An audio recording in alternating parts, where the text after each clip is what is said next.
Hey, what's up guys? Nick Quintero here, and today we're going to be going over some of the new features in Photoshop and Illustrator for 2022. All right, let's go.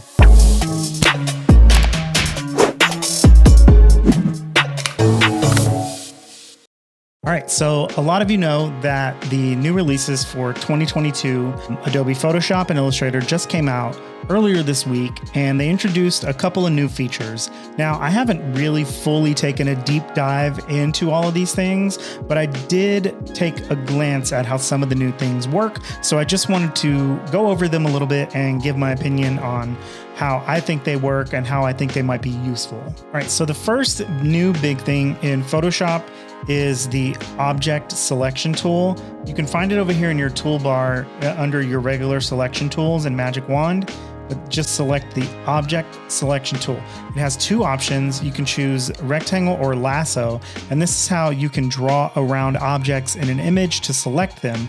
Now, you probably saw when I hovered over, it's already automatically detecting this object here. And so in theory, you'll be able to hover over any object that's like standalone on a background. I don't think it works very well if it's an object that's got a lot going on behind it, but for something like this, it's pretty simple and you can see that it's already selecting them. So if you choose your lasso, you can just roughly draw around one. It takes a little second to load, and then you'll see it after a while, it will automatically select that item. So now you can, press Command J to create a new layer from the selection and isolate that one object. That's with the lasso, but if you do it with the rectangle, it's the same idea. You just draw a square over the item and give it a second and watch it select it. Let's go ahead and try it with an image that has more of a background. All right, so let's see what happens. If I hover over him, you can see that it detects him as an object, but it's left out some parts like here at the knee, it's going away, and it actually doesn't even select that if I hover over that part of him. But these cans, they actually do isolate somewhat, and you can see that it understands that these are two separate objects, but here it's kind of got a tougher time distinguishing between the two. But this one right here that's like pretty isolated, you can get it. Oh, it's already trying to select it just from me clicking on it. That did not work very well at all. Let's see, let's zoom in and let's take our lasso tool and draw around the can and see if it can figure out that's what I wanted. Yep, it did. Still got some problems down here on the side, but overall it's a pretty good starting point. I think that you can kind of see where this will be useful, but it's not 100% there. It's not bad for AI trying to distinguish what's what in a photo. I'm really not mad at it, and I think it will be helpful for more items like the first example. All right, the next thing that they show in a lot of the example videos are the neural filters and how they work to change like the season, like they add snow to mountains, which I'm not a landscape photographer or anything, so I don't think I'll be using that too much. But let's see what we can get them to do. Let's go to landscape. Oh, I have to download it first. I don't understand why the plugins don't just come with it. I'm gonna go ahead and put my glasses on so I can read these things. All right, still downloading the landscape mixer. Okay, so I've only seen examples where they've gone from a mountain that has no snow to a mountain that has snow by adding it with a neural filter. So I think I'm going to try the other way around and use a picture of a mountain that does have snow and see what I can do from there. Look, even their example thumbnail is this grassy field with a little hill and then making it snowy. All right, so let's turn up the sunset all the way. And did it do anything at all? No, it didn't. All right, let's make it spring. Let's turn, oh wait, you have to brush it on afterwards, don't you? Oh, nope, it just took a little while. So there's some sunset. It is very orange. Not super realistic in this photo, but it could be just because of the snow. Turn that all the way off. Let's turn the spring slider about halfway up. All right, I don't really know what the difference is there. And all the way up, it added some grass and rocks up into the sky. Not looking very good, honestly. All right, I'm gonna turn the spring back down. Let's try summer. Let's put it up about halfway. Melted some of my snow, it looks like, but also kind of just changed the image around, which is interesting because it's kind of like it's not even the same image that it was when I started. All right, let's turn summer all the way up.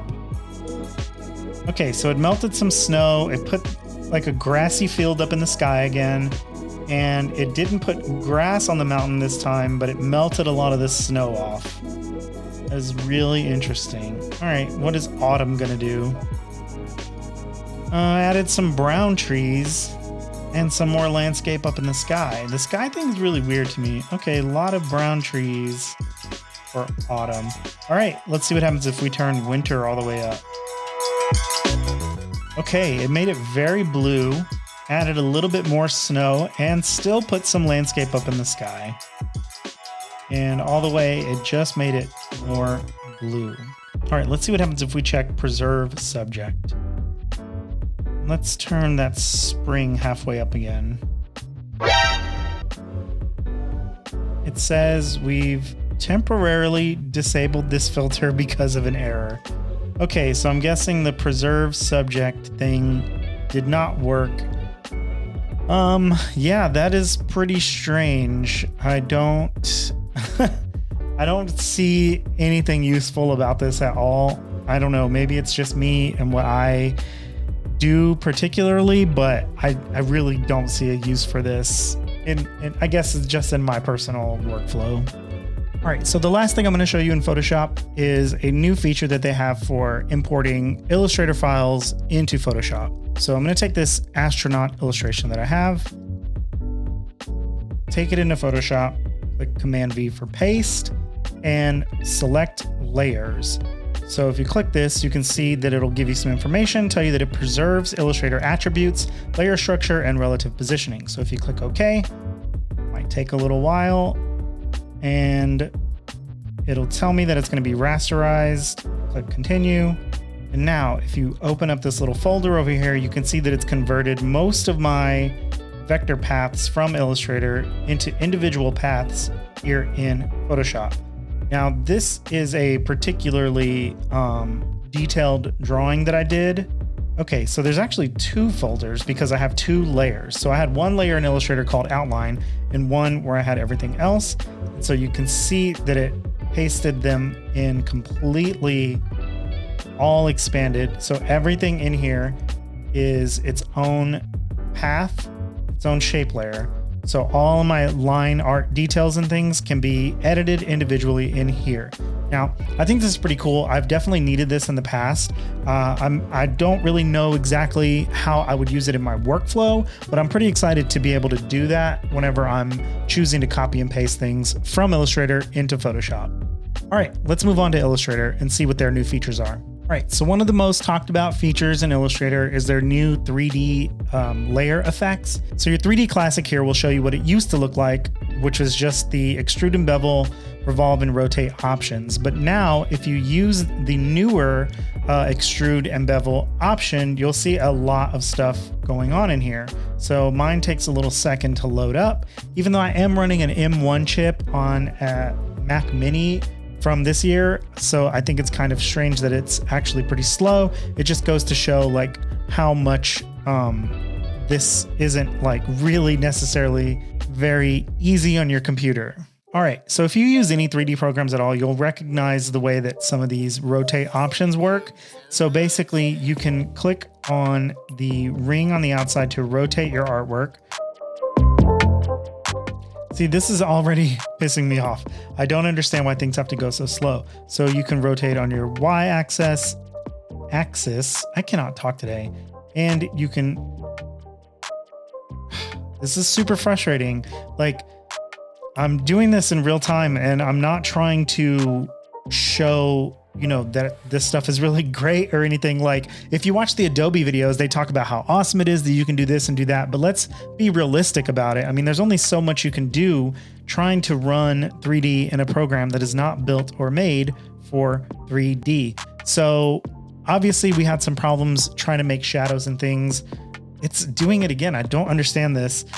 We had problems before doing shadows with the blend tool, and people told me to use the 3D tool to get them, which I've done before. I didn't love it, but there's one major difference in doing the 3D tool the new way and with the classic tools. So I have my shadows here, and they actually give you a ton of options. I seriously cannot believe how slow this is going.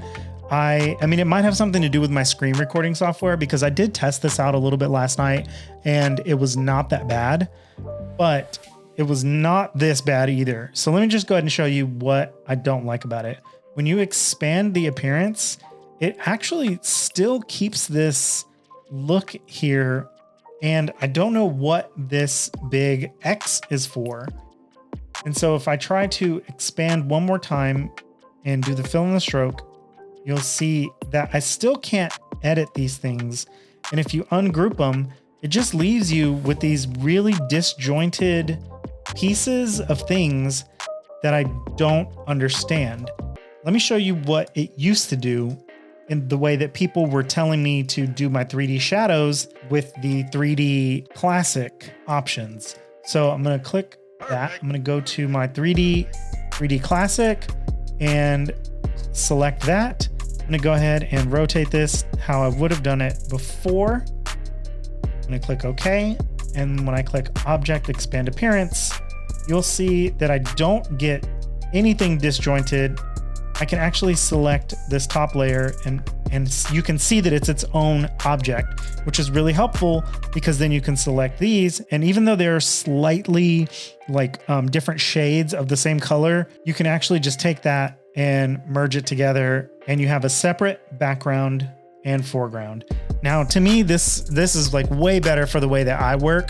I don't do a lot of realistic like 3D shading or, bevels and things like that in my artwork. So this more flat option is something that I find to be better, but there are a lot of crazier things going on in their new 3D and materials menu. So when you go back to the extrude and bevel, okay. It's just going really slow again, that's all. So obviously you can use these sliders to rotate around. Oh my God, this stuff going so slow is going to drive me crazy. But you can rotate it, whatever, we've already seen that. Now, I don't know how my computer is about to handle this, but you can actually adjust your materials and lighting. So this is much more like a 3D program where you can actually render out some materials and shading and lighting and things to make your artwork be super stylized. Now, I don't really need this in Illustrator. I'm not doing anything really crazy with 3D, and I feel like there was already ways to do this without faking it and destroying your computer in the process. Oh my God. I wasn't expecting this video to be super frustrating like the other one that ended in the explosion. Okay, so click on the lighting panel, and now you can see that there are adjustment sliders for intensity, rotation, height, softness, and ambient light. And it's kind of hard to see exactly what it's doing, but there is a imaginary light here, and you're adjusting its position and rotation and brightness, and it's affecting the 3D materials that we chose in the previous tab. So one thing that you can see is that there's this little shadow button you can turn on, and it actually creates a somewhat realistic shadow of your 3D object and puts it down on your background as if it was sitting on that plate or hovered above the plate, depending on your distance. There's also the option to do below object, which I don't really like, and it slowed my computer way too much last night. I'm not going to be able to do that right now. But you can see that you can adjust this distance of this shadow, and depending on the angle, intensity, rotation, height of your light that you placed, that's where your shadow is going to land. All right, so those are the only things I've messed with so far in the new 2022 updates. I haven't messed with doing any cloud documents or any sort of thing like that because I don't do graphics with a team or anything right now, so I'm not sharing or getting feedback or anything like that, and that's totally fine with me. Maybe if that comes up, I'll do a review on those features and see how they work. But my first impression of the new updates, I'm really not blown away. Like, they always try to make these things seem really amazing, and honestly, they're just kind of cool. I don't find any real use or application for them yet. I will follow up if I do find something that I really like about these and that I would use them for. But at the moment, I'm just not blown away. I'm not very thrilled.